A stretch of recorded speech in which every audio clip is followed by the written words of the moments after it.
Hello and welcome once again to Ben's Beer Reviews, the web series where I, Ben Watts, pointlessly and sometimes confusedly walk you through several beers that I like, don't like, have just had, whatever the hell. And today we will be, you get nothing. You? None of it, okay? Today I will be drinking Fuller's London Porter. Fuller's is my favorite, it's not a word, favorite English brewery.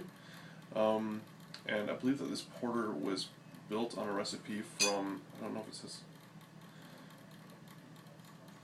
yeah, it doesn't say on the bottle, but it was reconstructed from a recipe from the 1800s, I think later on that century. They've owned this brewery for a while, it's the same family, and they write down every day in the same book their brew recipes, so they can occasionally pull back and make stuff from the 1800s, no problem. I think that's really cool. I like tradition quite a bit in brewing. A lot of Americans tend to do really crazy things, doing whatever the hell, has lots of bells and whistles. That's cool too, but it's nice to get something to step back, have something more restrained. This is fine. This is perhaps my favorite porter. You will notice, of course, I'm wearing a cut-off t-shirt. This is because I planned on staying in all day today, and I largely did that. I got to brew and cook breakfast and dinner. Not doing a whole lot because it's break, and everyone can go fuck themselves. I feel like having a break. So, I will open this for you. It's 5.4% alcohol, so it's a pretty sessionable beer. And right away you can see that it's going to be very, very, very dark brown, pretty much black.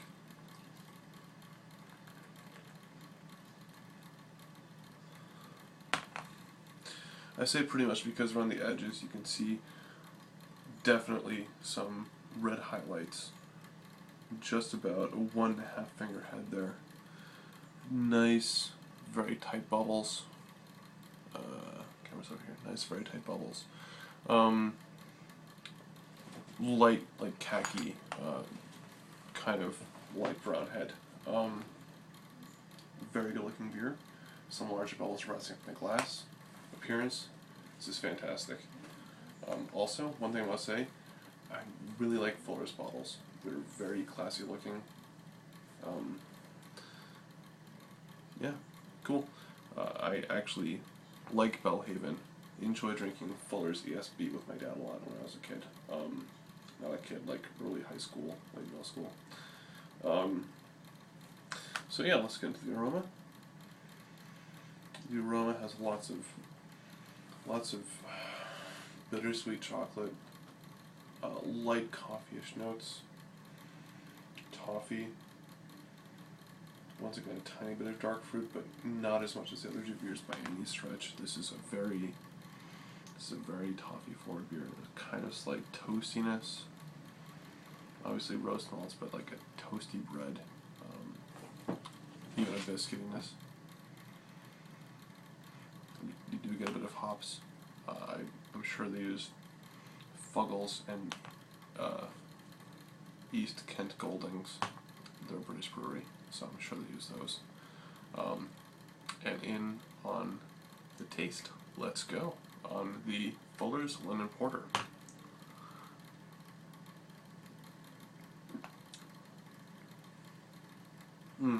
Okay, so the mouthfeel is this very velvety, luscious, kind of viscous mouthfeel. It's not super thick, it is the style.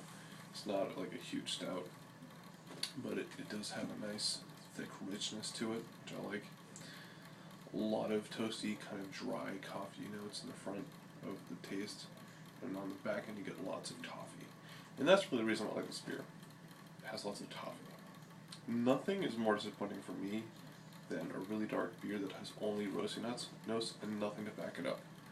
Dark beers need a lot of caramel flavors, because kind of a base to kind of accentuate that very, very can be a large amount of like dark beers. I like really, really dark beers and I have dark beers. But they should have a nice malt body and it should be backed up well.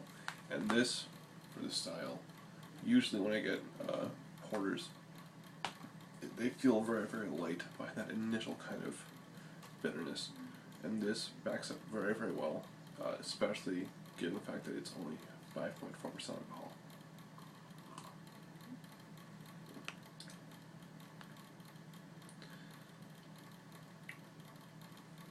Slight nuttiness.